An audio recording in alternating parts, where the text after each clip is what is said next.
cell phone and your laptop with you when you go on a vacation, but if you have to, you do. And if you need to deal with something really quickly, you can. And that's nice to know that that gives you that kind of backup. And you can do this kind of accessing of your information even when you're at 30,000 feet in a commercial airliner, because today many of the commercial airlines have Wi-Fi, and whether it's free or you pay for it, you're able to access your files literally from anywhere. So that's the kind of thing that lowers your stress, makes your life easier, and not being able to do that is the kind of thing that adds to stress and creates frustration, and that's what happens with paper. So paper has some problems, and we tend not to think about them, but let's just quickly recap some of these problems so that we nail it down. Paper is expensive to store, it's tedious to organize, you cannot search it, that's impossible. It's expensive if you want to send it around, and it's stuck in a single location. And also importantly, it's impossible with paper to automate the workflow in any kind of way other than by hiring human beings to manage it for you, or occasionally maybe using something like a copier.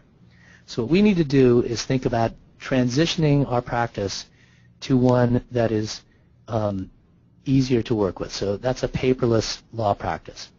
And you want this transition to happen in a way that's simple and sensible and smooth, and really smooth, because you don't want disruption. You don't want things to suddenly create problems because you're making the transition. So the way to make this transition happen simply is to not get into things that you don't understand or try to tackle too many things at once. It's basically to leverage momentum that you already have.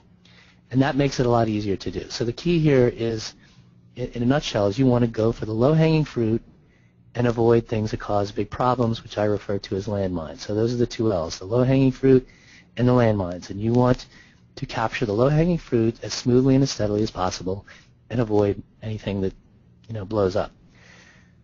Now, why should you believe me when I tell you that this can be simple and sensible and smooth and that everyone should do it? Well, I'm not a tech consultant, so I'm not somebody who can open up a computer and do much with it inside. I use computers like everybody else does. I'm not really a techie. I was a philosophy major. I'm a lawyer, but somewhere along my arc of practice, I started messing around with computers a little more. I stumbled across some people who showed me what the benefits of paperless were and how to scan things. So I started this in 2001, which was a challenging time to try to become paperless. So the process that I